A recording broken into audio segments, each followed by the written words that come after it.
Salut à toutes et à tous, j'espère que vous allez bien. Je suis ravi de vous retrouver pour un nouvel épisode de Défi Chronique avec Romain et Sylvain. Sylvain? Ah, Ah mais on a perdu on Sylvain. a perdu Sylvain, il est où? Aïe, aïe, aïe, aïe, aïe. Qu'est-ce qui s'est passé sur notre ami Sylvain? On va tout vous raconter.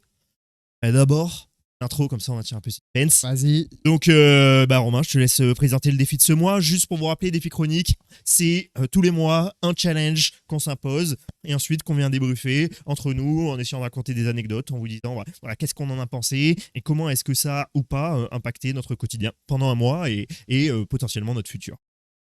Exactement. Donc, ce mois-ci, le challenge, ça a été de lire 20 pages d'un livre, enfin, en tout cas 20 pages par jour. On reviendra sur le détail après de livre, pas livre, etc. Et voilà, c'était de lire 20 pages par jour.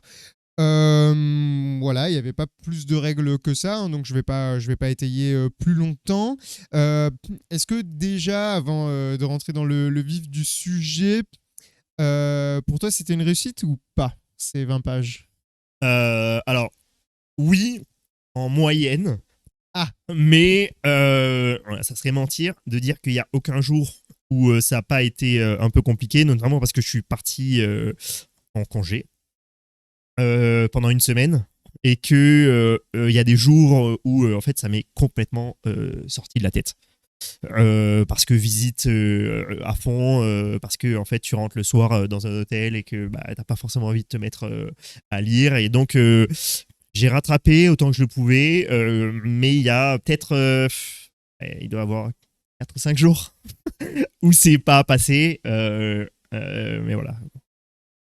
C'était en moyenne 20 pages par jour. Et toi? ok. Et ben, avant de faire le grand reveal pour ce qui s'est passé pour moi, ça me permet de faire la transition avec notre ami Sylvain, qui est absent. Alors, notre ami Sylvain avait de plus en plus de mal à malheureusement suivre ces défis qu'on se donnait chaque mois par rapport à son nouveau travail, etc. Eh ben, en fait, il est espion. C'est ça qu'on vous a pas dit. Là, il est caché quelque part. On s'est dit un épisode. Voilà. On attend vos réponses pour savoir où est-ce qu'il était planqué dans le cadre. Où est Sylvain? Où est Sylvain? Euh, non, et voilà, et ce qui s'est passé, c'est qu'il y a eu un événement tragique. Donc là, nous sommes le 29 juin et il s'est pointé au rendez-vous pour enregistrer l'épisode le 28 juin. Et ça l'a saoulé. Cet homme est dans le futur. Il a, C'est ça qu'on n'avait pas capté. il a implosé.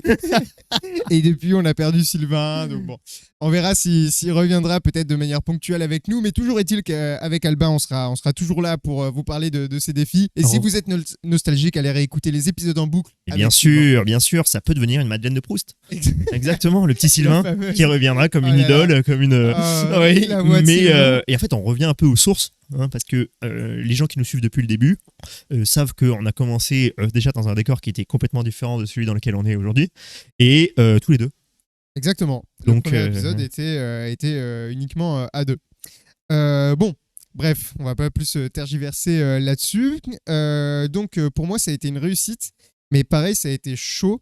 Donc déjà, c'est moi qui avais un peu poussé pour qu'on fasse ce challenge parce que sur le mois de juin, j'ai eu, c'est simple, c'est ma première semaine en France du mois de juin, j'ai eu que des déplacements professionnels, etc. Et donc je savais qu'un challenge du type, j'en sais rien, manger, contrôler ce qu'on mange pendant un mois, je savais que j'allais pas pouvoir le faire puisque quand je suis en déplacement, je mange tout le temps à droite à gauche et donc c'est compliqué. Donc voilà, j'avais un peu poussé pour un challenge que j'imaginais réalisable. Et ça a été dur aussi, mais ça a été une réussite. Donc un peu comme toi, en fait, il y a vraiment des fois où j'arrivais tard le soir. Mais en fait, dans mon quotidien, déjà avant qu'on commence le défi, j'avais déjà ce truc de peu importe l'heure à laquelle je touche mon lit, même si c'est 3 heures du matin, je lis ok, 10 pages. ouais. Et du coup, là, j'avais un peu ce réflexe. En fait, il y en avait quand même 10 de plus à lire, mais j'avais un peu ce réflexe de, même s'il est tard, même si j'ai la flemme, etc., de prendre le livre et en fait, je sais pas, ça me prépare à m'endormir. Je pense maintenant, c'est devenu un automatisme. D'ailleurs, souvent, je commence à piquer du nez Et que quand je suis en c'est train de lire. incroyable hein, pour s'endormir. Mais Je suis carrément, hein. bien d'accord avec toi. Tu lis sur liseuse ou t'as à chaque fois un livre hein? Non, je lis. En tout cas, dans mon lit, je lis jamais du numérique Ok. parce que le but c'est vraiment Ouais, de non, mais je couper le comprends, carrément. téléphone, voilà.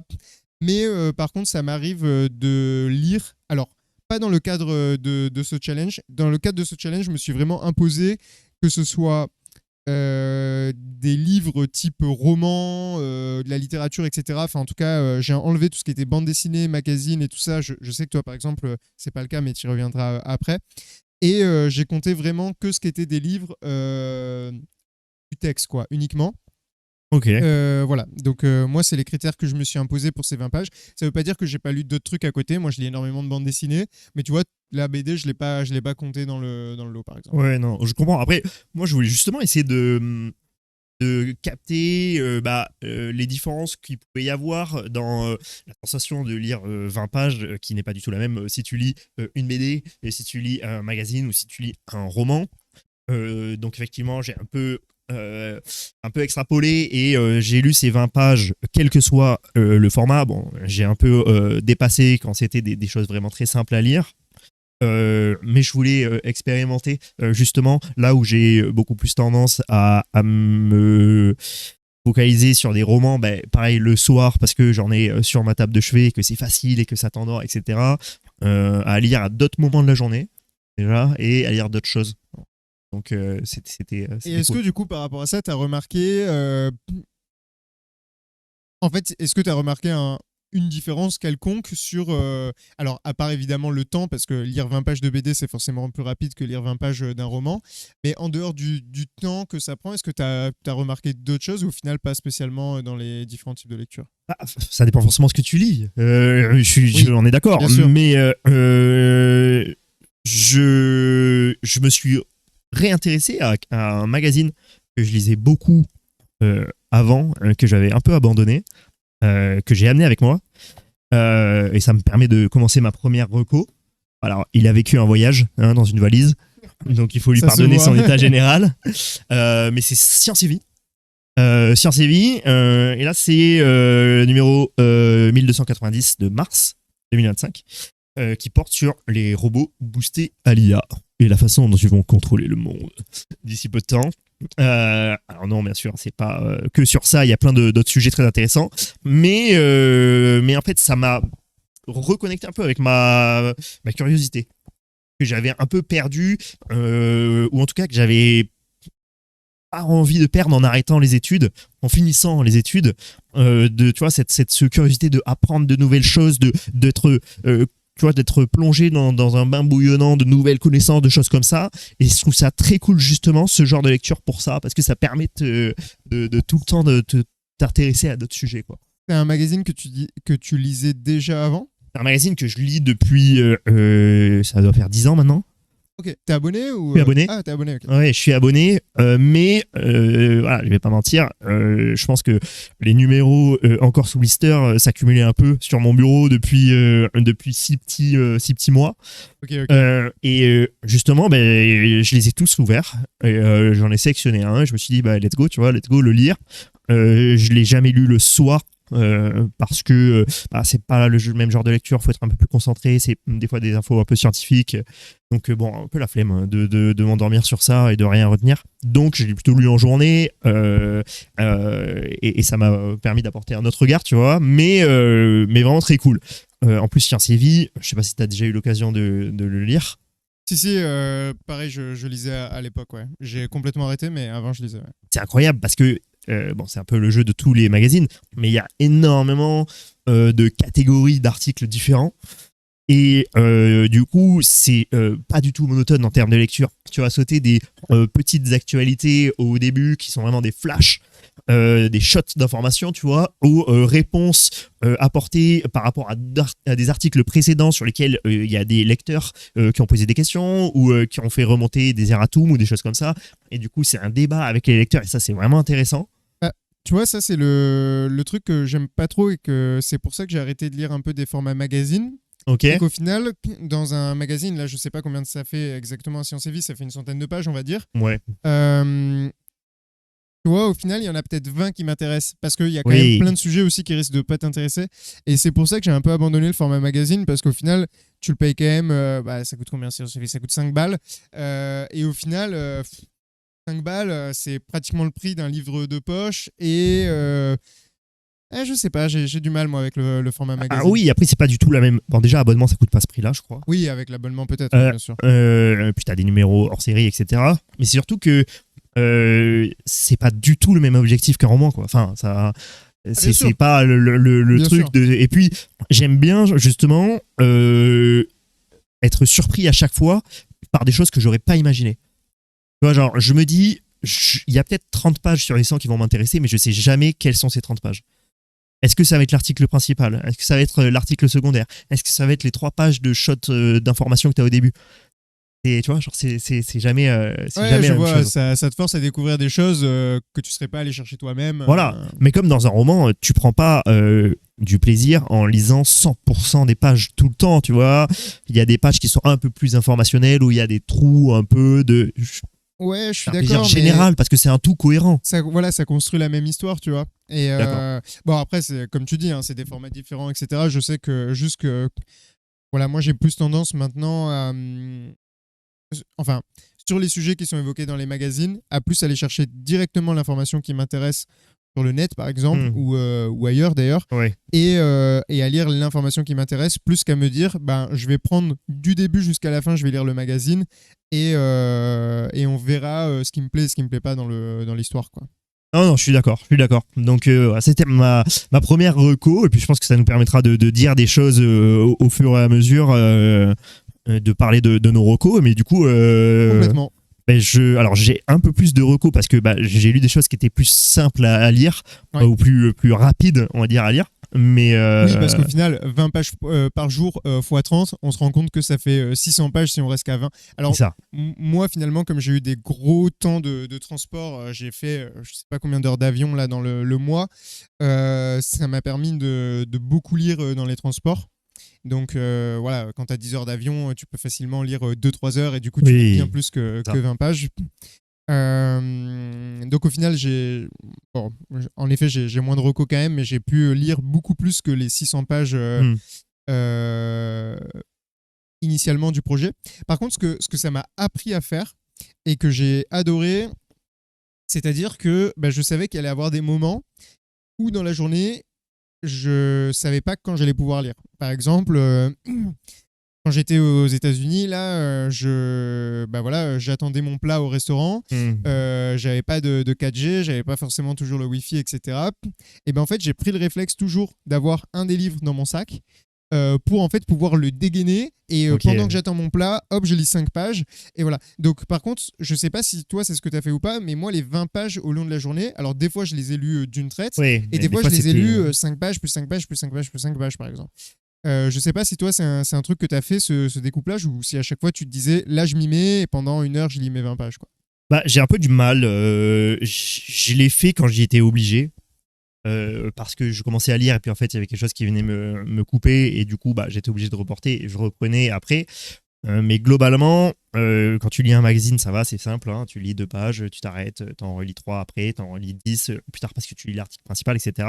Sur les romans, à partir du moment où je me plonge dans le roman, j'ai du mal à me couper pour reprendre. Tu vois. C'est quelque chose, Ouais. c'est un peu Il y a, frustrant. il y a beaucoup de gens qui disent ça et qui ont pareil avec un film ou une série coupée au milieu de l'épisode. Moi, je sais que c'est un truc que, je sais pas, par rapport à ma gestion du temps, que j'ai grave appris à faire. Et Ouais. du coup, ça me gêne pas du tout. Même, j'ai une technique pour positionner mon marque-page et pour reprendre directement à la bonne ligne de la bonne page, etc. Et la technique, elle est vraiment toute simple. Hein. Il suffit Oui. de foutre le marque-page sous la ligne, quoi, tu vois. Mais juste, tu le fous pas Oui. dans le sens normal, on va dire. Et en fait, ça me permet, quand j'ouvre le livre, en fait, je trouve que ça fait aussi travailler la mémoire. Ah, où j'en étais, ah oui, tac, tac. Et je sais pas, en fait, maintenant, j'ai ce réflexe. Et au final, même si je lis, alors ça arrive jamais que je lise que 4 lignes, mais je pense que je pourrais lire le livre 4 lignes par 4 lignes et globalement me souvenir de tout et pas être perdu, quoi.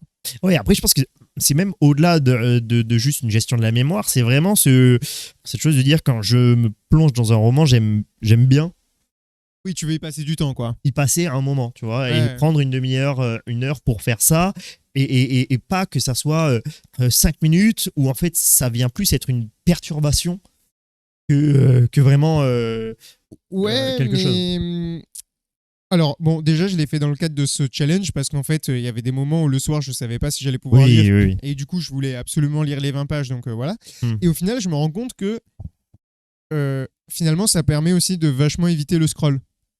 Alors peut-être que, comme tu disais, plutôt que d'avoir un livre, un roman qui est une histoire à suivre, etc., c'est peut-être plus le coup d'avoir des formats courts à lire, type magazine, comme tu l'évoquais. Mais en tout cas, ça évite de dégainer son portable. Je sais pas, t'es au restaurant, là dans le cadre des déplacements professionnels, j'étais tout seul, t'es au restaurant, t'attends ton plat, le réflexe c'est de sortir son téléphone, scroll sur Insta, et au final, les 10 minutes où t'as attendu ton plat, t'as absolument rien appris, t'as rien fait de ta vie. Et, Oui. Non, mais je suis d'accord. voilà. C'est la pollution de façon générale. Je parlais de pollution, mais la pollution par excellence, c'est le téléphone avec, bon, que ce soit Insta, Twitter, j'en sais rien, tu vois, les réseaux, peu importe, hein, LinkedIn pour les gens les plus chauds, mais, Ouais, c'est ça. mais c'est tout le temps le téléphone. J'ai essayé à un moment donné de trouver des articles à mettre sur mon téléphone, justement, de trouver un peu une façon détournée.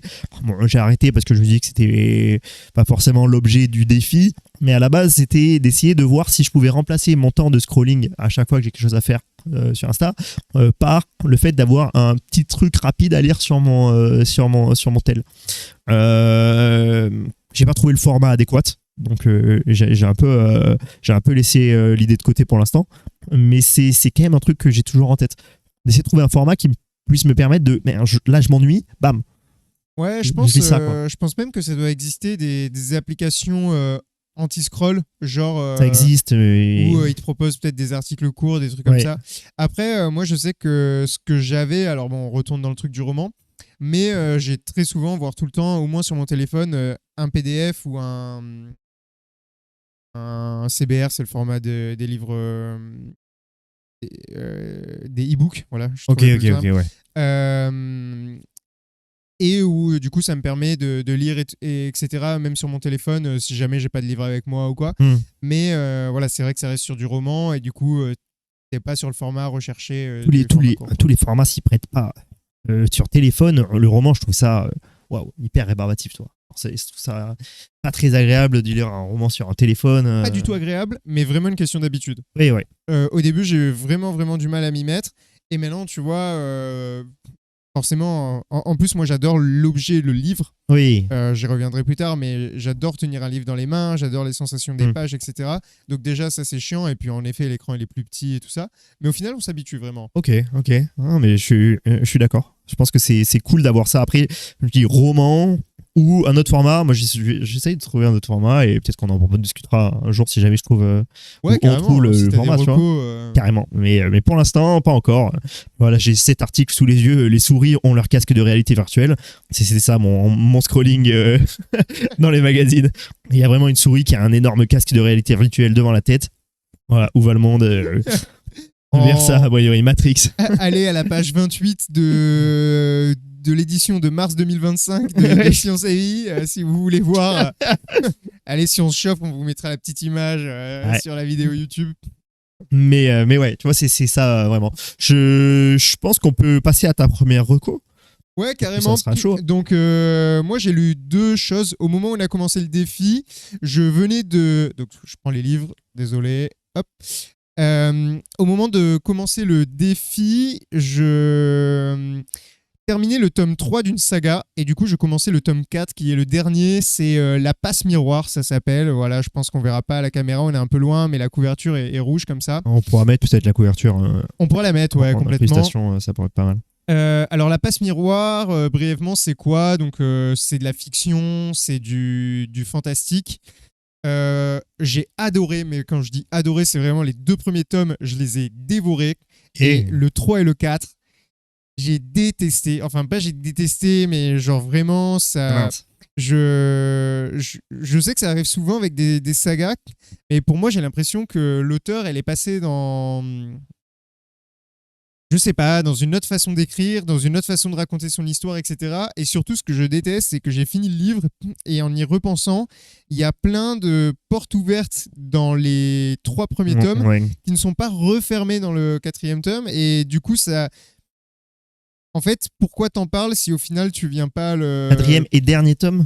Quatrième et dernier tome, la saga, ça fait des années qu'elle est finie. Je sais pas quand c'est sorti, mais ça a dû se finir dans les. Je crois que c'est une saga genre des années 2000 et 2010, Ok. un truc comme ça. En fait, c'est toute la problématique ce qu'on appelle le fusil de Tchekhov au cinéma. Exactement. Et que, voilà, si à un moment donné, on a un fusil accroché au mur et qu'on s'en sert pas, bon, on va toujours avoir cette frustration de se dire, mais merde, pourquoi est-ce que Exactement. ce fusil n'a pas servi? Genre, il y a Donc, vraiment des scènes de flashback où ça nous tisse des trucs. Ouais. Et tu te dis, bah, je vais avoir la réponse de cette chose, etc. Et en fait, pas du tout. Et j'ai trouvé ça trop bizarre. Il y a des personnages qui changent dans leur écriture, mais du tout au tout, entre le tome 2 et le tome 3. Et je n'ai pas du tout compris cette rupture. Alors moi, généralement, quand je lis une saga, je la lis jusqu'au bout. D'ailleurs, alors à part si la saga fait genre 10, 15 tomes ou enfin plus, mais quand là, c'est par exemple une saga de 10 tomes, ce que j'ai fait, c'est que j'ai acheté les 4 livres directs, en fait. Ok. Genre, voilà, je lis quelques pages Oui. du premier, j'achète tout direct, au moins je sais que je vais tout lire. Et là, c'est ce que j'ai fait, donc j'ai lu jusqu'au bout, mais un petit peu déçu, honnêtement, de cette saga. Après, c'est toujours plus dur de terminer et de clôturer des intrigues, de terminer une série que de la commencer. Ouvrir des portes, c'est simple. Exactement, mais toujours est-il que euh, la fin peut être décevante, ça m'est arrivé plein de fois, ou en tout cas, elle n'est pas celle qu'on attend, etc. Mais au moins, tu as les réponses à tes questions. Là, c'est encore plus chiant parce que tu finis le livre, tu te dis, allez, c'est pas possible, il manque des pages, tu vois, il y a un truc, genre, il y a trop de questions, etc. Et c'est même pas des questions qui changent du tout l'histoire, c'est juste des trucs que. Des intrigues. Ouais. Ouais. Et du coup, tu te dis, mais en fait, pourquoi tu les as mises? Et voilà, enfin, il y a vraiment des trucs bizarres. En fait, j'ai l'impression que le livre, ce quatrième tome, en tout cas sur cette dernière moitié, il se dit, oulala, il y aura pas de cinquième tome, il faut finir toute la saga, et hop, ça rush, et ça sort des trucs complètement du chapeau, et ça m'a saoulé. Voilà. Après, c'est le piège et non. Je sais pas si initialement l'autrice savait qu'il allait avoir 4 tomes, etc. Mais soit des sagas qui n'ont pas de fin planifiée, donc qui continuent comme ça, voilà, ou l'épée de vérité, je sais pas si t'as entendu parler du roman. Non, je connais pas. L'épée de vérité, moi je me suis arrêté au tome 9, je crois, mais au bout d'un moment, je voyais pas comment est-ce qu'il serait possible de clôturer tout ce qui avait été entamé pendant 9 tomes, tu vois, à part de répondre 9 tomes après, ce qui était imbuvable et ce qui n'aurait pas été digeste, tu vois, c'est impossible. Et c'est ça qui est compliqué, parce que même quand tu passes après 2 romans qui sont des romans hyper riches et tout, comme tu viens de le dire, c'est super dur de se dire, ok, j'ai 2 romans pour terminer une intrigue. Et bon, bah ouais, mais ça, comme tu dis, je sais pas s'ils le savent dès le début ou pas, mais tu vois, c'est un truc hyper à succès. Donc la meuf, elle est française, et à l'international, je l'ai vu se vendre le livre, etc. et être mis en avant dans des librairies. Donc je pense que c'est quand même parmi un best-seller et tout ça. Et donc je me dis, elle aurait pu négocier un 5e, un 6e, un 7e, enfin autant de tomes qu'il lui faudrait. Quand il y a de la moula, généralement, les éditeurs, ils disent oui, tu vois. D'ailleurs, ça m'a fait penser à un truc, ce que tu dis, qui est une reco un peu bonus. J'ai regardé récemment 2 vidéos d'un gars qui s'appelle Captain Popcorn, qui fait d'abord de la reco. Sur le classement des mondes, enfin, des univers. Exactement, sur le classement des univers fantasy. Et ça m'y a fait penser quand tu as dit qu'il y avait beaucoup de tomes, parce qu'il parle d'univers fantasy et qui sont principalement des univers littéraires, donc même s'il parle de trucs, etc. Et je me suis pas mal renseigné, et d'ailleurs j'en ai ajouté pas mal à ma liste de lecture des univers dont il parlait. Et c'est vrai qu'il y a des univers qui sont composés de maintenant 50 livres. Et alors à l'intérieur, c'est des sous-sagas, etc. Mais c'est des univers connectés. C'est un peu... alors... Ben Miller, ouais. Il s'appelle cet auteur là qui a... Ah, j'ai plus du tout les noms, mais je sais qu'il y a le Disque Monde, par exemple. Oui, ça me parle. Qui est un des univers, voilà, ça s'appelle le Disque Monde, et je sais pas combien de livres dedans, etc. Et c'est fait par un seul et même auteur, donc c'est hyper intéressant. Je vais pas parler des univers connectés type Star Wars ou Marvel, où c'est multi-auteurs, et du coup, forcément... Oui, et puis c'est devenu une industrie plus que... voilà, c'est devenu un gros business. Mais là, quand c'est fait par un seul et même auteur, tu te dis, ben, l'univers, il est très certainement beaucoup plus cohérent, parce que le gars... il a peut-être pas tous les éléments en tête, parce que j'imagine qu'entre son premier et son 50e livre, il s'est passé des années. Mais ça sera sûrement, il y aura moins d'incohérence que quand il y a 1000 auteurs sur la même histoire. Voilà, quoi. Oui, et puis surtout que, voilà, après, comme tu dis, ça devient des casse-têtes sans nom.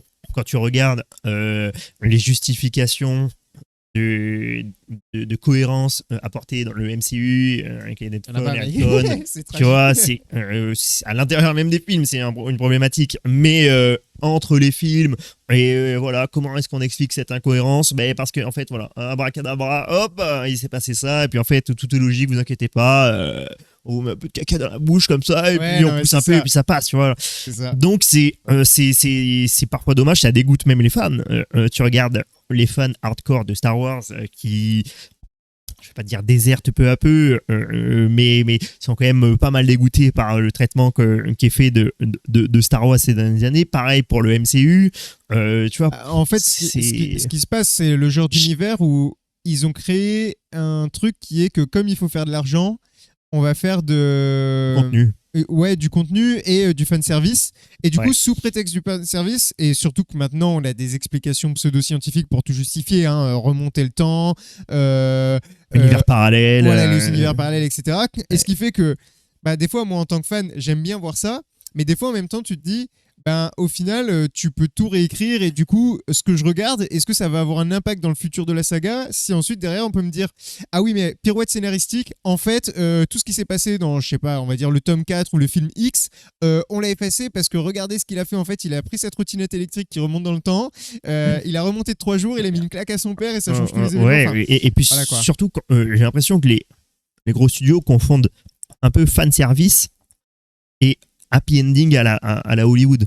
Tu vois, on a plus de réels enjeux depuis un paquet de temps dans les films et les séries. Tu vois, genre, voilà, la dernière claque que j'ai prise scénaristique où je me dis, ah ouais, putain, les cons, tu vois, c'était, je pense, Rogue One pour Star Wars. Et c'était Infinity War, je pense. Et où en fait ils viennent un peu tout casser, pas tout parce qu'il y a quand même des morts, mais tu vois, voilà, on pense à Loki, il meurt pas. La série sur Loki était déjà annoncée au moment où il t'explique qu'en fait là il est vraiment mort, on a promis, il est vraiment mort. Arrêtez de me teaser une série, tu vois. Alors donc ouais, c'est happy ending à la Hollywood, l'univers est trop persistant, trop lisse, quoi. En fait, en tuant un personnage, ils ont peur de perdre tous les fans du personnage. Je suis d'accord. Mais l'univers est assez riche Ah, mais clairement. pour se permettre, surtout Marvel. Enfin, je veux dire, Marvel, c'est l'univers monde par excellence. Ah, mais Marvel, c'est Termes de- infini. Ouais, C'est clairement infini. Et puis, ils peuvent. Enfin, même s'ils n'arrivent pas à trouver un truc qui leur va, ils peuvent créer un nouveau personnage encore. Enfin, il y a tout qui est Et oui, faisable. Donc, mais tu regardes James Gunn qui a sorti les Gardiens de la Galaxie à de l'ombre, mais presque, pour les transformer en superstars. C'est ça qu'on veut, tu vois. complètement. Les gardiens. C'est juste des avant personnages les bien films, écrits, en fait. Ouais, avant ça, personne connaissait. James Gunn qui sort d'ailleurs dans quelques jours le prochain Superman. Voilà. Très hypé. Très hypé aussi. Ouais, ça sort un peu des livres, Ouais, on s'éloigne complètement. Mais- On va peut-être mais revenir à très, notre très, sujet, très hypé pour le coup. Est-ce que tu veux passer une deuxième reco dans tes lectures? Ouais, Même ouais. deuxième et troisième. Attends, je t'enlève ça. Ben, du je milieu. vais enchaîner avec une autre co qui sera pas un roman encore, qui est quelque chose qu'on m'a offert, que j'ai adoré. Franchement, c'est vraiment incroyable. C'est La vie secrète des arbres. Ok.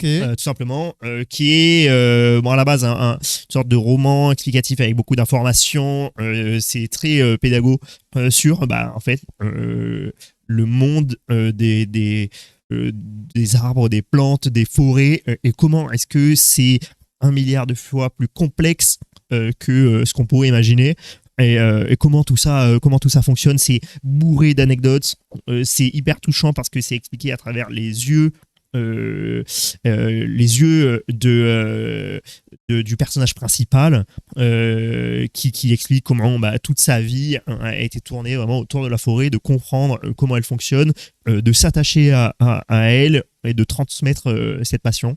Et tu disais, ou j'ai peut-être mal compris, c'était un roman initialement? En fait, à la base, en tout cas, je crois que c'est ça, parce que moi, je l'avais connu, mais pas sous cette forme-là, vraiment sous la forme d'un livre avec quelques illustrations, mais pas tourné vers le volet roman graphique BD. Là, c'est vraiment un format BD, hein, comme tu peux le voir. C'est Ouais, bien sûr. beaucoup de dessins, c'est assez peu de texte. Alors, les infos principales sont là, mais tournées différemment. C'est aussi un travail de style, hein, de transformer un roman en BD, en gardant, surtout quand il y a tout ce contenu pédagogique, explicatif, à le garder et à pas l'édulcorer, à pas trop le brider, tu vois. C'est quand même c'est hyper intéressant. J'ai adoré.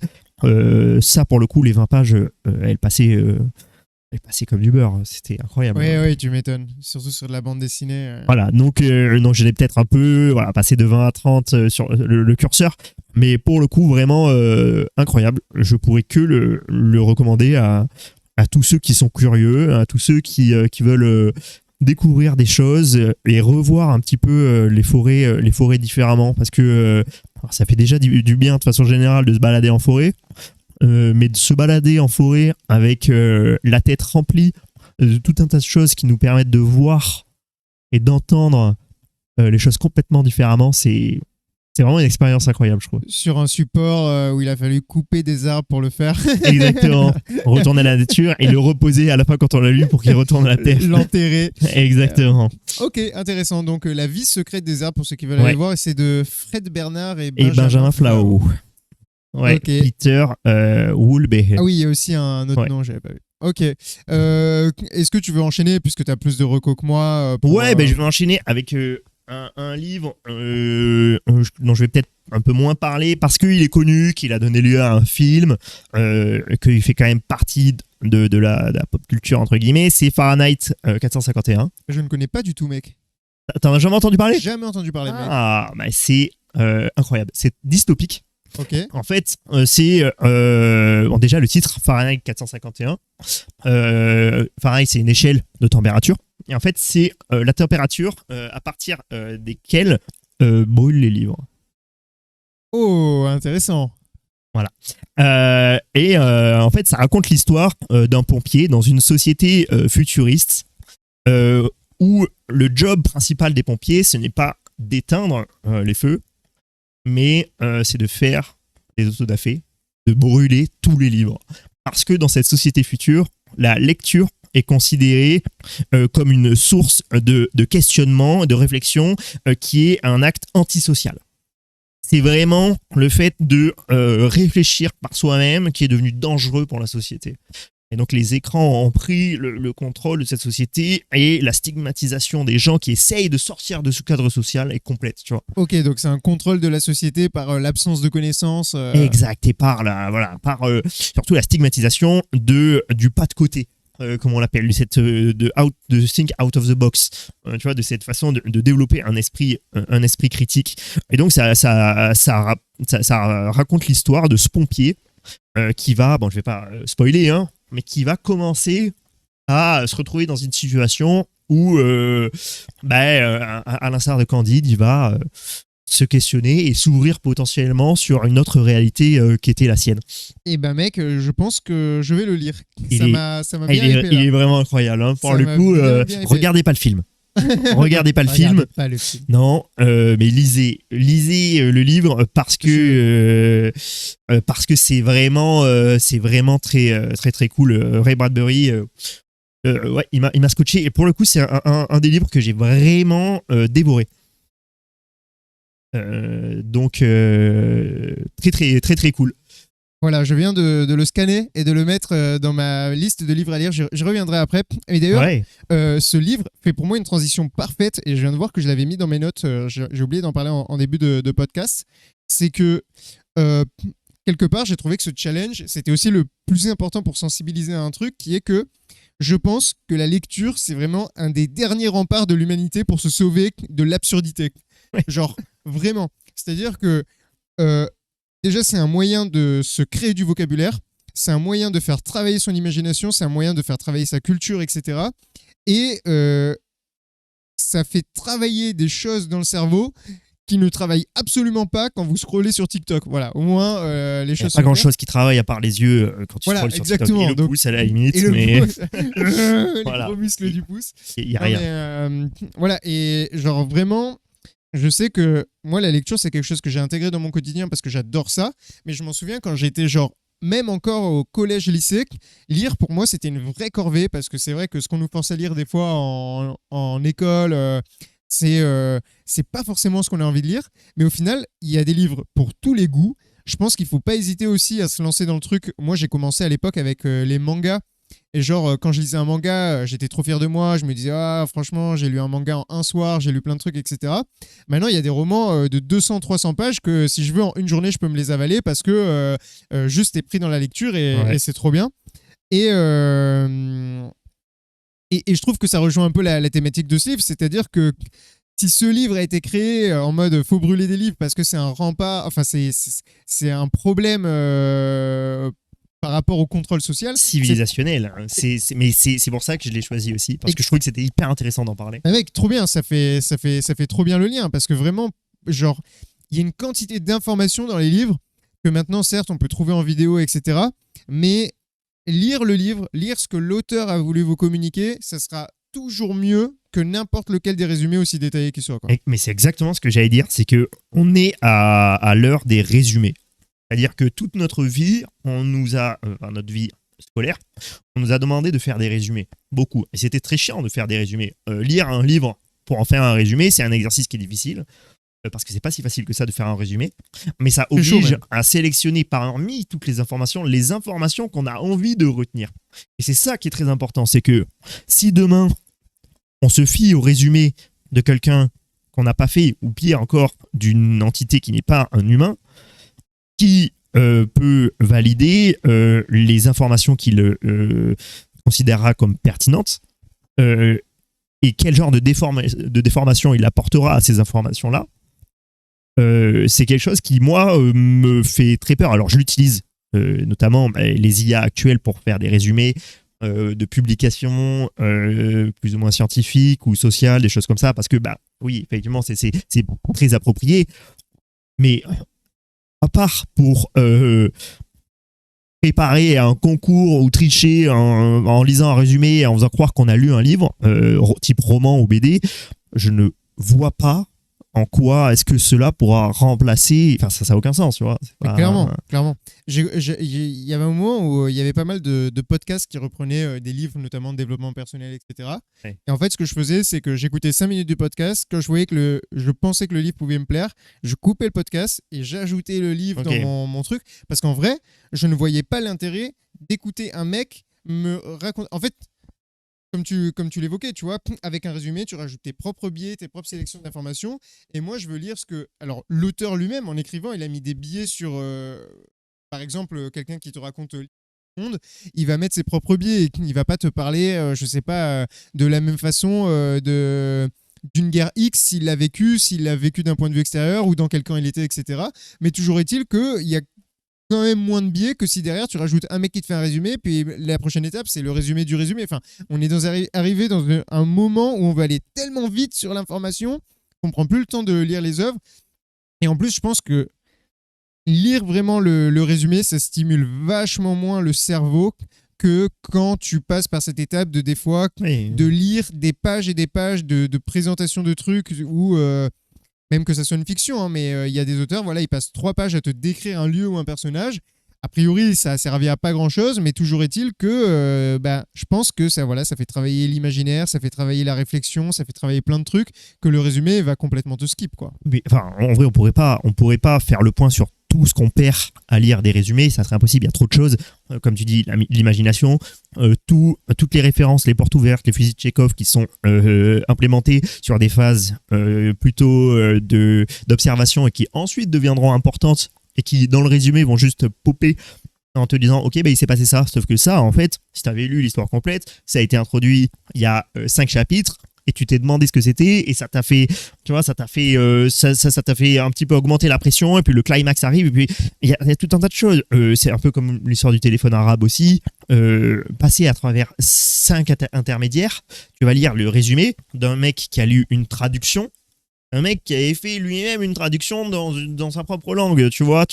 C'est possible que l'auteur, au final, tu ne lises jamais et tu ne comprennes pas vraiment l'essence de ce qu'il a voulu transmettre. Alors c'est encore plus vrai sur les vieux livres pense aux livres, bon alors c'est un peu spécial, mais aux livres romains, grecs, de l'Iliade, de l'Odyssée, tous les livres d'Homère, tous les livres, voilà, tu vois, sur ces thématiques-là, mais ça sera peut-être vrai pour tous les livres à un moment donné. Après, je crois que de façon générale, les ventes de livres se portent plutôt bien.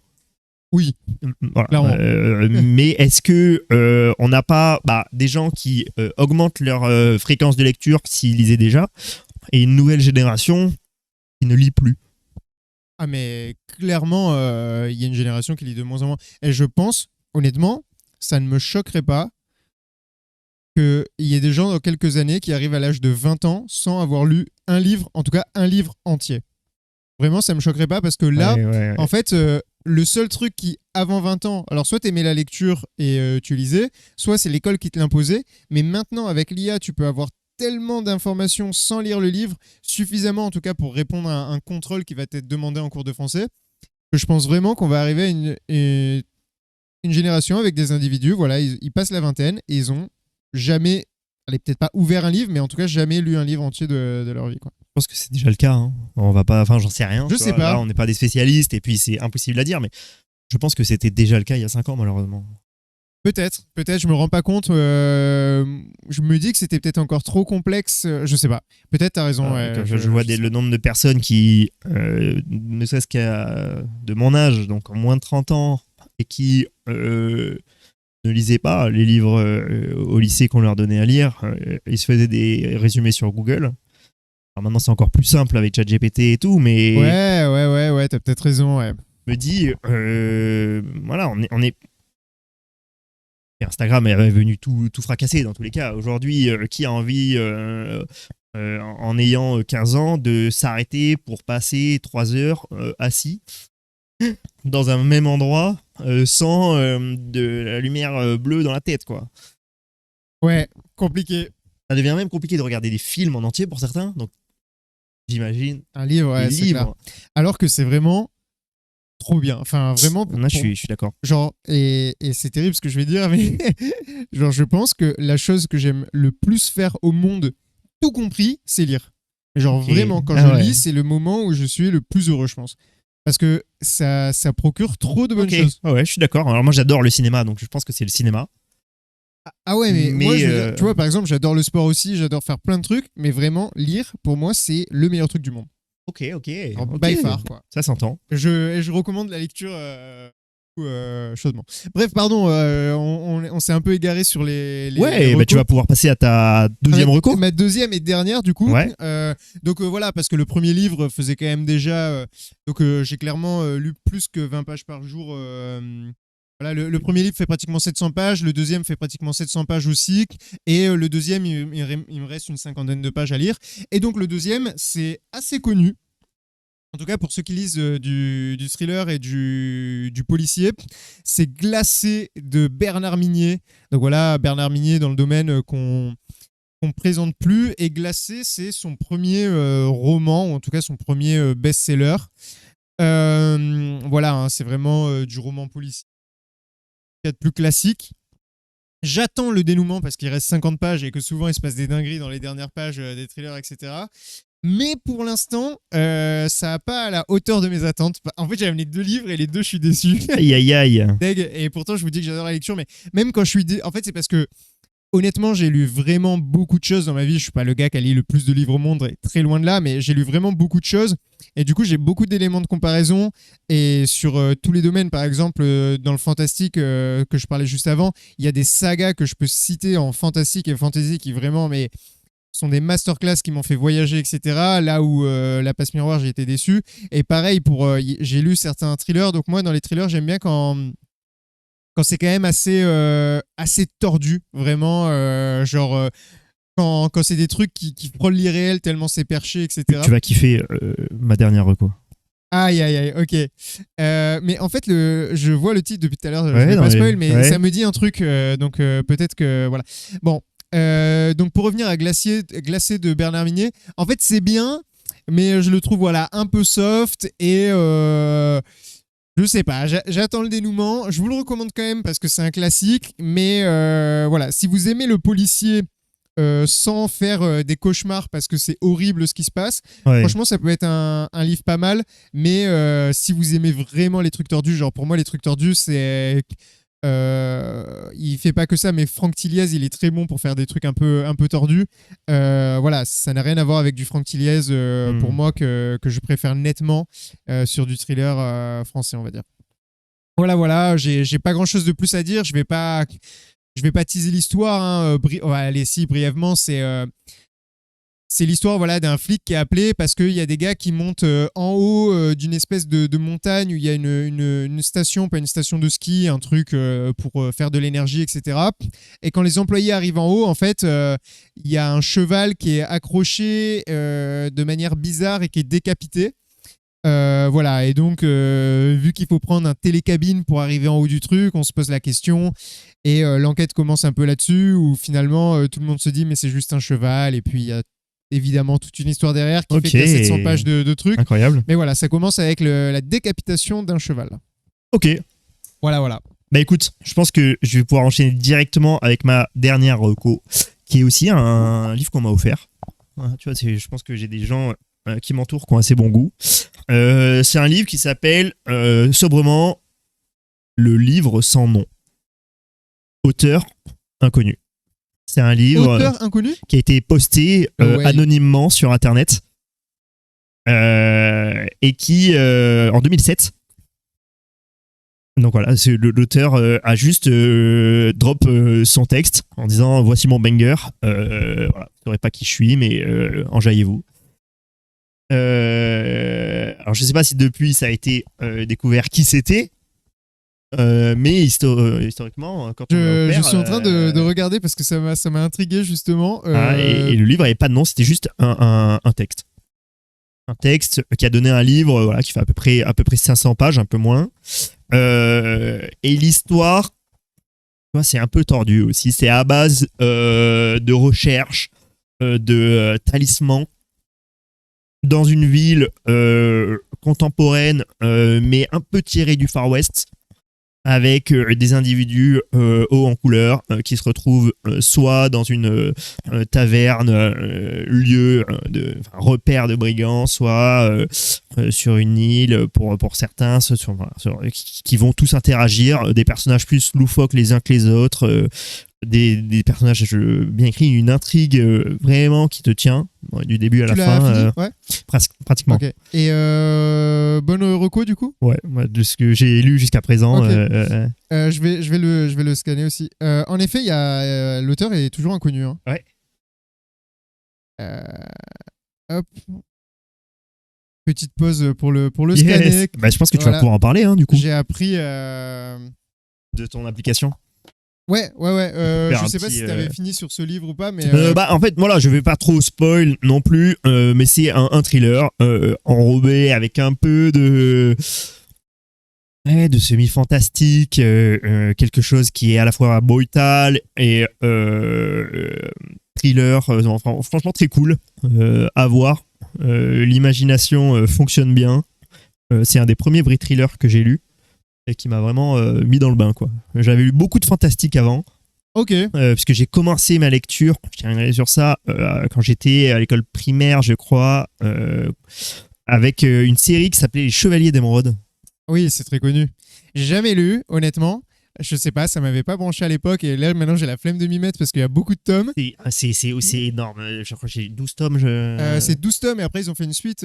Oui, c'est ça. Je sais plus comment ça s'appelle, mais bon, bref. Mais après c'est assez enfantin, entre guillemets, tu vois, c'est des livres jeunesse. J'ai peur que voilà, le lire maintenant, je me dise.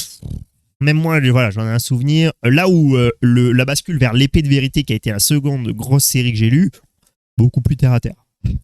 Ça reste fantastique, heroic fantasy.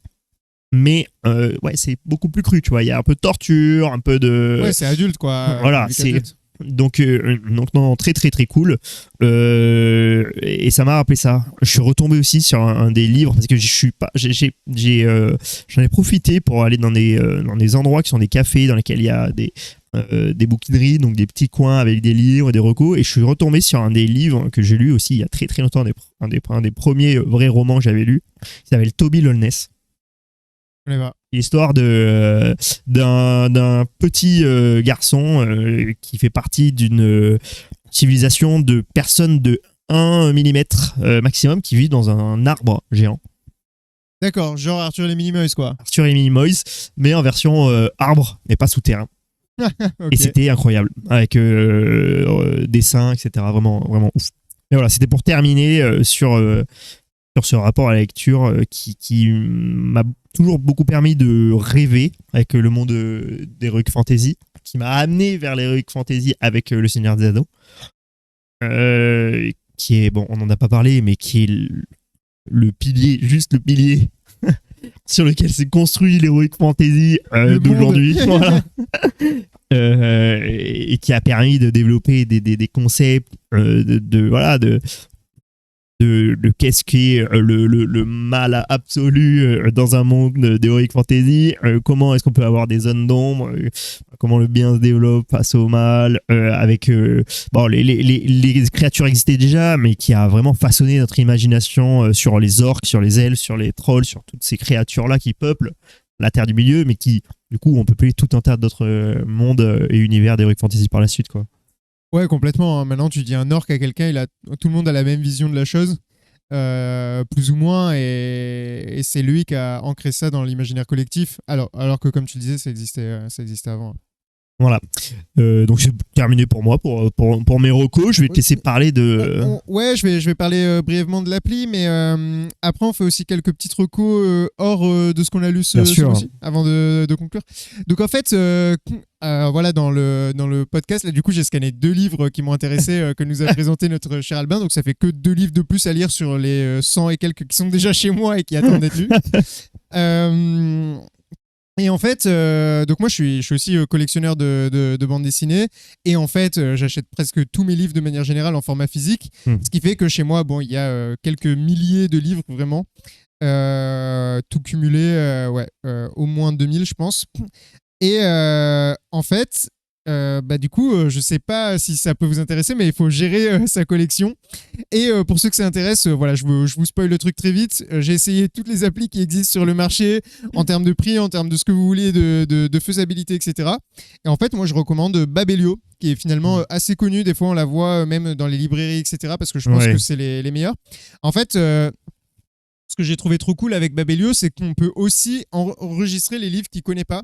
Donc la plupart des livres, en fait, il suffit de scanner le code barre et il te le met. Tu peux mettre si tu l'as lu, s'il est à lire, si tu veux le mettre dans ta wishlist pour l'acheter plus tard, etc. Mais tu peux aussi ajouter, donc moi ça m'est très pratique parce que je lis aussi pas mal de bandes dessinées qui à l'époque était du format kiosque et qui du coup n'avait pas un ISBN qui est en fait l'identifiant des livres, et je peux quand même les ajouter manuellement. Donc j'ai pas fini de tout recenser parce que c'est très très long, c'est ce que j'ai le plus finalement puisque c'est du comics, voilà. Mais donc voilà, ça permet aussi de recenser les vieux livres, les livres qui n'existent pas, et d'écrire ce qu'on veut dessus, que ce soit un résumé, les informations sur l'auteur, etc. Donc je trouve ça vraiment très cool. Et puis pour les livres, on va dire un peu classiques, c'est-à-dire ceux qui ont un code barre actuel, etc. Là, il m'a fallu 2 secondes de les scanner, de les ajouter à ma wishlist, et puis je sais que je devrais les acheter, etc. Puis après, ça permet aussi de partager sa bibliothèque avec d'autres gens, de l'avoir aussi partout. Parce que moi, c'est vrai que je commençais à avoir beaucoup de livres, et puis des fois, je me retrouve à la bibliothèque ou à la librairie, et je doute si je les ai ou je les ai pas. et voilà, donc c'est bien pratique. Donc c'était une petite info aussi que je voulais donner en plus, et profiter de ce podcast pour la partager. Il y a plein d'applis qui existent, mais moi c'est vrai que pour les avoir globalement tous testés, surtout récemment là pour... quand j'ai déménagé, je me suis dit, allez, je vais recenser toute ma collection, ça va prendre du temps, mais il faut le faire. Pour avoir tout testé, j'ai finalement sélectionné Babelio pour plein de raisons. Bref, je propose avant d'annoncer le prochain challenge, qu'on n'a pas décidé d'ailleurs, on fera une petite coupure pour se décider et en reparler, et de conclure le podcast, qu'on fasse quelques recos sur des lectures qu'on a adorées.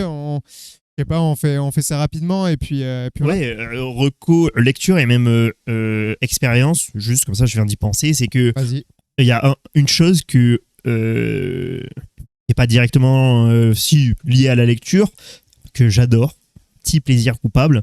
C'est sans forcément aller acheter un livre, mais me balader dans une belle librairie.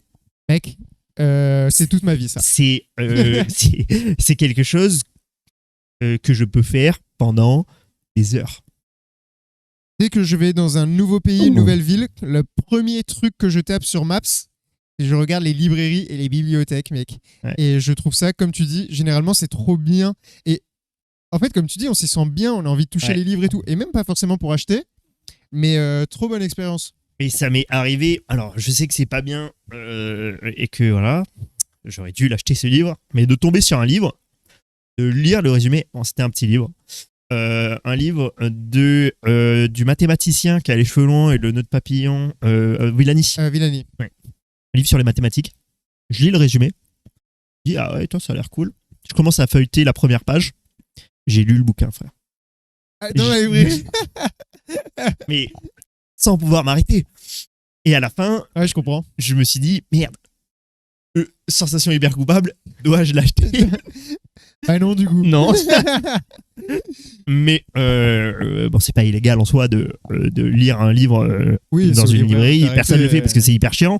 Ouais. Mais voilà, c'était juste une petite anecdote sur ça. Mais de façon générale, même feuilleter des livres, les livres sur beaucoup d'atlas, tu vois, il y a énormément de livres graphiques où tu vas pas tout digérer, mais je trouve ça discuter avec les quoi. libraires aussi. Ouais. Et attention, un libraire, enfin, il y en a beaucoup qui sont passionnés de livres, qui travaillent à la FNAC, etc.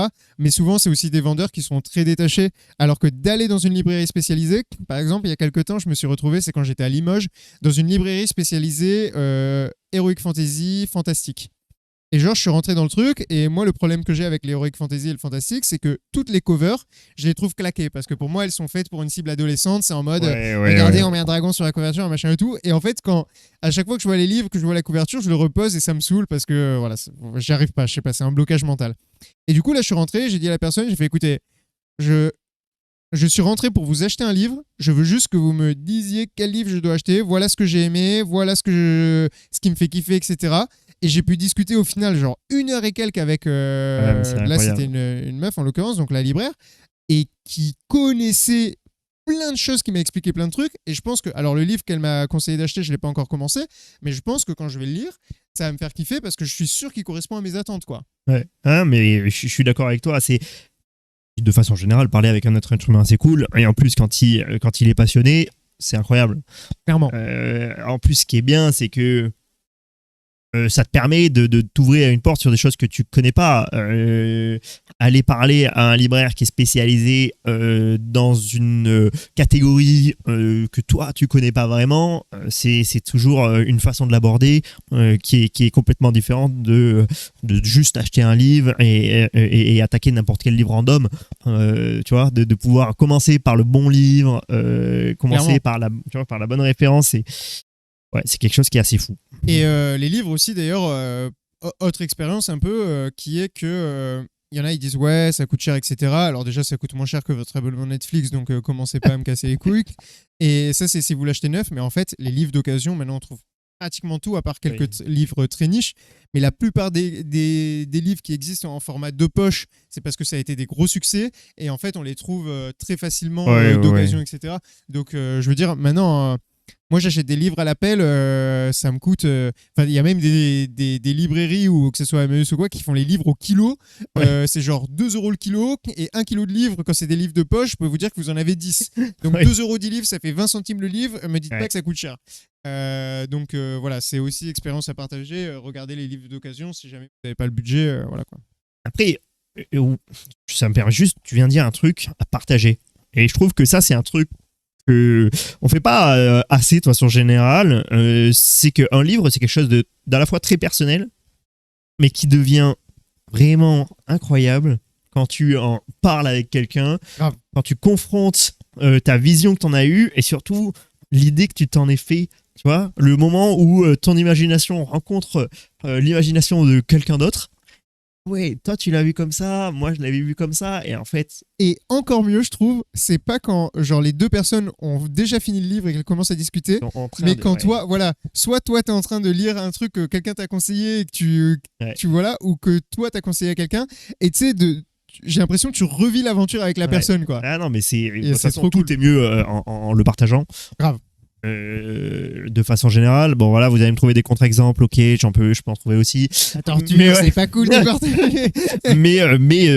Ces expériences-là, que ce soit le sport ou la lecture, mais encore plus la lecture, je trouve, parce que c'est un partage qui est différent, pas sur le moment, avec du recul, et qui permet vraiment de confronter son esprit et de s'ouvrir. Je trouve que c'est vraiment un moyen fun de comprendre l'autre, la façon dont il fonctionne, tu vois, comment est-ce qu'il pense. Mec, tu sais que, alors là, on va rentrer dans. Alors, bon, déjà, c'est cool tout ça parce que c'est un peu l'essence de Défi Chronique, de la notion de partage.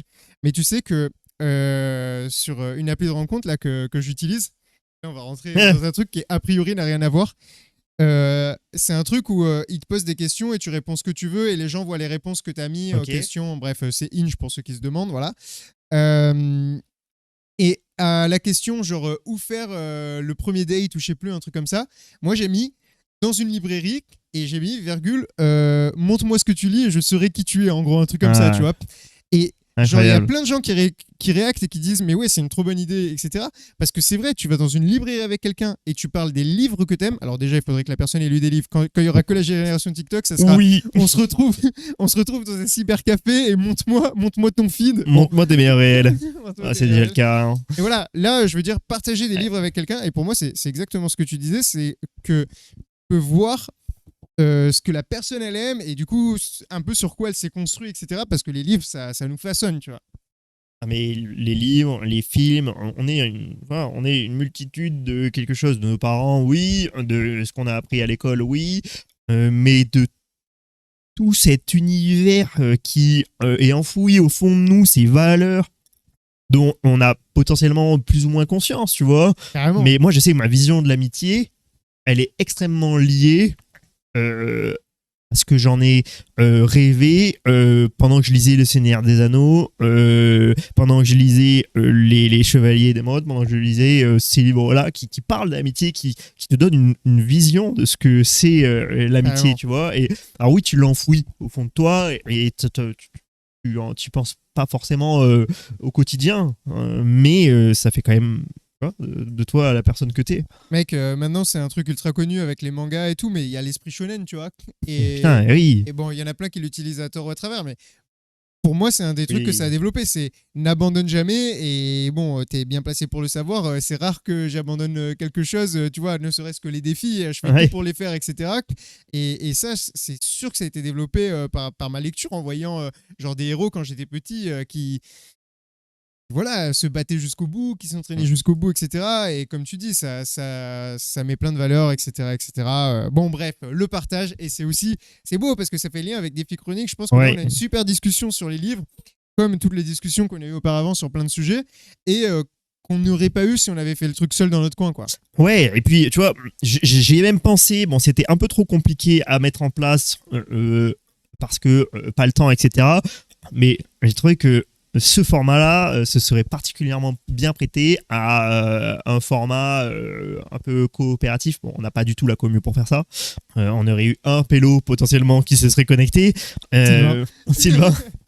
Mais de faire ça avec des gens en live qui partagent leurs idées, leurs recos, leurs avis, bah ouais, mais moi j'ai bien envie que ça soit ce que deviennent des filles chroniques un jour, ce partage, bien sûr. Carrément, carrément. Une Ouais. communauté, de toute façon, c'était le plan et c'est ce qu'on dit depuis les Ah premiers ouais, épisodes. alors qu'on s'améliore sur les stories Insta pour que les gens viennent regarder nos vidéos YouTube. Venez, on est Ouais. sympa, c'est cool.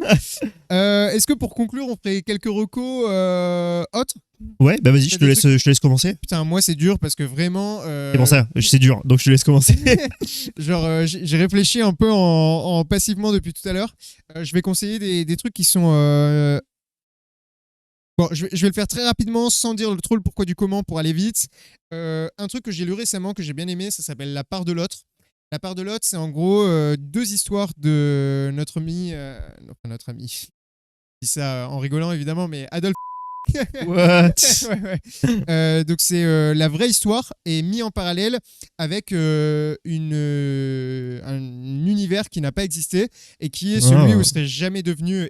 Donc en gros, pour discerner les deux personnages, il y a ce qui s'est vraiment passé où il est appelé et ce qui s'est pas passé où il l'appelle Adolphe. Ouais, ok. Et c'est hyper intéressant de voir ces deux trucs en parallèle. C'est un peu lourd et triste à lire, etc. Mais j'ai adoré voir cet univers parallèle se construire. Un autre truc que j'ai adoré et que je recommande, et d'ailleurs, si jamais tu nous écoutes un jour, je remercie quand même la personne qui m'avait montré cette saga. Ça s'appelle Elana. C'est de Pierre. Vous voyez? Non. Ah, c'est une petite référence à Villebrequin. Bottero, je crois. Ah, j'ai pas. Le drama de 2025. Ah, j'ai pas. Non, J'ai pas la j'ai- ref. Mais bon, Elana, c'est du fantasy.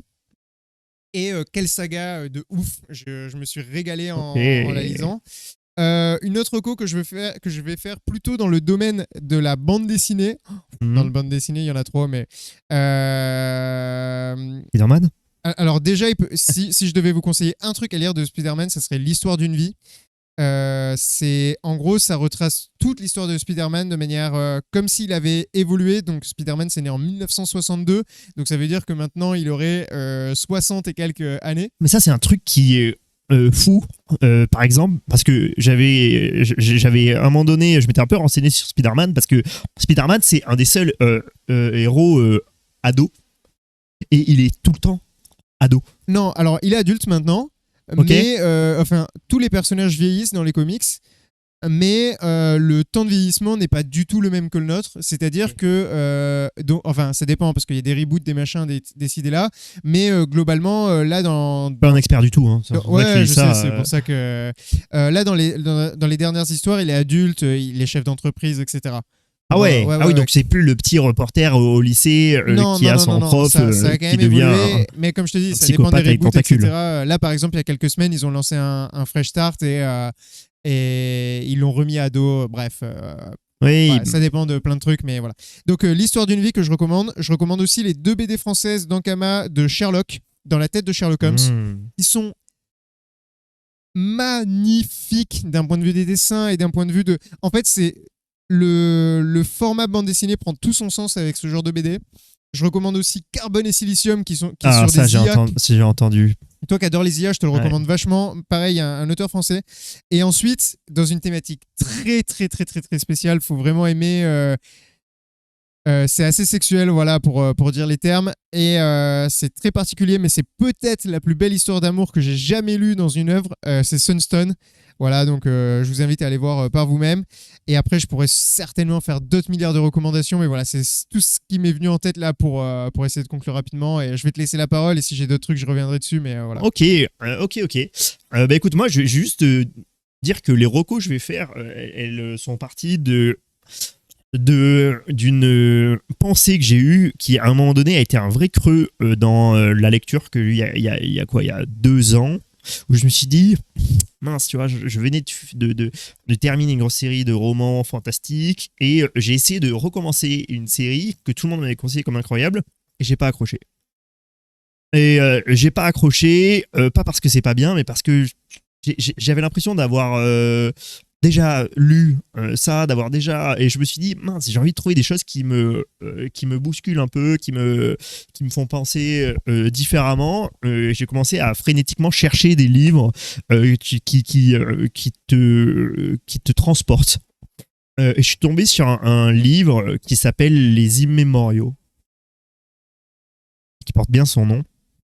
C'est l'histoire vraie d'un naturaliste qui est parti à l'aventure rencontrer un peuple qui vit complètement en autarcie, un peuple indigène, sur une île, et qui n'a pas de culture écrite, et qui était petit à petit en train de se faire manger par notre civilisation. Et donc qui a voulu, avant qu'elle disparaisse, en recueillir le témoignage. En recueillir le témoignage oral pour le coucher sur écrit et permettre cette transmission de ce peuple qui était voué à disparaître. Et c'est une fiction ou c'est. Et non, c'est réaliste. c'est une œuvre réelle. Alors, je sais pas à quel point est-ce qu'il a. Tu vois, il a romancé son histoire, c'est toujours pareil, c'est un peu difficile. Il n'y a aucun documentaire qui est 100% objectif. Même tu vois, à la télé, on choisit les mots, on choisit les images. Donc ça doit forcément avoir un axe. Mais j'ai beaucoup aimé, ça m'a beaucoup touché.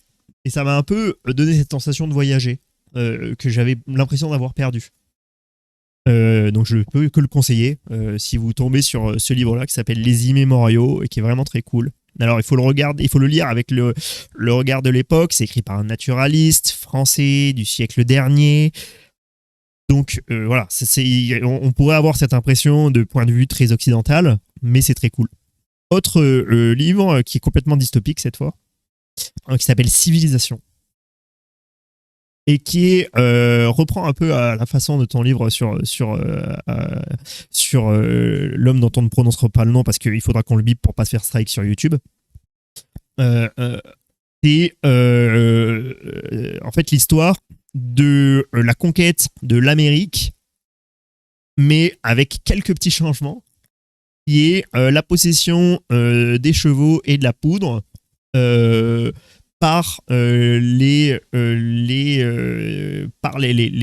peuples qui vivaient en Amérique. Et ce, pourquoi? Et l'immunité, parce qu'ils se sont fait décimer par les maladies, la poudre et le fait qu'ils n'avaient pas de chevaux. Ou en tout cas pas des chevaux partout, surtout en Amérique du Sud. Parce qu'en Amérique du Nord, oui, il y en avait. Et donc, comment est-ce que ce serait passé si on switch ces quelques petites caractéristiques? Et comment est-ce qu'on passe d'une autre civilisation européenne qui règne sur le monde à un changement complètement civilisationnel et la prise de monopole d'une autre civilisation. Et donc ça te raconte un peu cette histoire-là, comme si on te racontait, à l'instar de ce qu'a pu faire Sapiens, l'histoire de l'humanité, mais d'une autre histoire de l'humanité. Donc, ok, intéressant. Vraiment très cool. Civilisation, ça, du coup. Civilisation, ouais. Donc voilà, ça c'était deux recos qui sont vraiment des romans. Ensuite, j'ai lu quelques comics quand même, parce que j'ai eu ma petite période. J'en ai pas lu des centaines, mais il y en a un qui m'a particulièrement marqué, et c'était Planète Hulk. Oui, très bon, Planète Hulk. Très très bon. Planète Hulk, qui raconte l'histoire de Hulk, qu'on a notamment pu apercevoir un peu dans les MCU au moment de Ragnarok. Mais qui est complètement bousillé par le film. Oui, complètement. Après avoir lu, ça fait mal de voir le film. C'est une tragédie, mais Voilà. on va s'épargner. Mais qui, pour le coup, est une super porte d'entrée, je trouve, dans le monde des comics. Parce que, en tout cas, j'ai adoré le lire. Alors que ça a été un des premiers comics que j'ai lu, je l'ai pas trouvé dur à lire. Ouais, parce que ça se lit de manière un peu indépendante du reste, mais voilà. Après, est-ce que c'est une porte d'entrée en soi? Non, je sais pas, mais moi en tout cas, je l'ai vécu comme ça et j'ai pas été choqué, ça m'a donné envie de lire d'autres comics. Ok, C'est ça que intéressant. je dis porte d'entrée parce que ensuite je me suis envoyé sur Civil War, Ok, qui est un peu plus long. c'est beaucoup plus long. Voilà. Et qui, en termes de porte d'entrée, peut être un peu imbarbatif parce que, voilà, il faut s'attendre à lire plusieurs tomes. Ah oui, c'est ultra complexe, hein, Civil War. Et puis, mais par contre, Civil War, pour moi, ça a été incroyable. Chef-d'œuvre. C'est un chef-d'œuvre. C'est Non. vraiment. Parce que ça te montre les vrais côtés sombres des héros tu vois, qu'on te présente tout le temps comme des gens qui sont portés sur la raison, portés sur les mêmes valeurs, a priori, et qui là, en fait, n'ont pas du tout les mêmes valeurs, et se battent pour elles. Puis t'as vraiment ce truc de... Donc Civil War, pour expliquer en deux mots, c'est que les super-héros, la plupart, ils sont masqués. Et suite à un incident, le gouvernement décide de mettre une loi, c'est de démasquer les super-héros et qu'ils soient recensés comme n'importe quel agent de sécurité pourrait l'être. Du coup, il y a deux clans, ceux qui veulent rester masqués et ceux qui acceptent le truc du gouvernement, et ça crée des conflits. Et Ça, en on fait, l'a vu, en fait, à travers le film Captain America. Civil War, Voilà. justement. Parce que Captain est le porte-étendard d'un camp, quand Iron Man, entre guillemets, est de l'autre côté, plutôt du côté du gouvernement. Exactement. Mais le truc, c'est que au final, on se rend compte qu'il y a du bon et du moins bon dans les deux camps. Ouais. Et que pour arriver. Alors après, ça reste des super-héros et tout, mais pour arriver à leur fin, il y en a qui sont prêts à beaucoup de choses. Et ça fait écho pour moi à une histoire un peu du côté de chez DC qui est Injustice. Où Ok. il y a deux camps comme ça. Donc qui a initialement été un jeu, puis ensuite adapté en comics ou l'inverse, je sais pas exactement. Mais Injustice, c'est quoi? C'est Superman qui pète les plombs pour une raison, je vais pas vous spoil, mais légitime, et qui dit bon, il y aura plus de crimes sur Terre, je prends le pouvoir du monde. Et il y a Batman qui fait bah non gros, tu vas pas faire ça. Et du coup, les deux camps s'opposent, et il y a d'un côté ben, la liberté versus la sécurité, on va dire, qui s'opposent, pour faire très simple. Et c'est vraiment hyper bien. C'est vraiment hyper bien Injustice. Et en plus, chose que t'as pas forcément dans Civil War, c'est que là, de la façon dont tu me l'annonces, on a une asymétrie totale dans les forces en présence. Complètement. Là où, tu vois, Captain America d'un côté avec sa team et Iron Man de l'autre. Ça peut rivaliser. Ça peut rivaliser, tu vois. Tu m'envoies sur le Batman vs Superman de Snyder. Je dis, c'est un bon film. Mais il y a 1 milliard de fois où Batman pourrait terminer en mode pâte à crêpes. Ah ouais, bien sûr. Non, bah, clairement. Non, mais c'est pour ça que Injustice, c'est très cool aussi et je recommande aussi. Ok, bah écoute, parfait. Je pense qu'on a fait à peu près le tour de la question. C'était un épisode vraiment cool parce que je pense qu'on est tous les deux très amateurs de lecture. Bon, on a fait une petite coupure. Nous sommes de retour pour sélectionner le défi. Finalement, vous savez ce qu'on a décidé de faire exceptionnellement? On a décidé de vous faire l'annonce sur Instagram. Donc pour le défi du mois de juillet qui commencera dans quelques jours puisque nous sommes le 29 juin. Ouais, avec ou sans vote, on ne sait pas parce que ça dépendra de comment est-ce qu'on veut le faire sur Insta. Soit on l'annonce direct, soit on mettra peut-être un petit vote sur YouTube et sur Insta. Ouais, on va voir. Ça dépendra on verra, ouais. du temps qu'on met à se décider aussi. Dans tous les cas, pour ne pas louper l'info... Ça commence bientôt. Et oui, ça commence très bientôt. Dans tous les cas, pour ne rien louper, on vous invite à nous suivre sur les réseaux sociaux, donc YouTube et Instagram pour l'instant. Voilà, ça vous permettra de rester informé, de savoir quand les épisodes sortent, de savoir quels sont les défis en cours et bien plus. J'exagère un petit peu en disant et bien plus, mais bien plus quand même. Non, mais on va essayer là, sur ce mois-ci de rajouter un peu de contenu. On aurait dû le faire déjà sur les échecs, mais c'était compliqué et puis on s'y prit un peu trop tard. Ouais. Mais là, de rajouter un peu de contenu, de nous filmer, ça dépend ce qu'on va faire, mais ouais. Déjà, on peut poster, prendre des photos, des couvertures des livres et les poster ce qu'on a lu ce mois-ci, comme ça, si vous voulez les retrouver. Carrément. Et puis même pour le mois prochain, essayer de nous filmer un peu plus.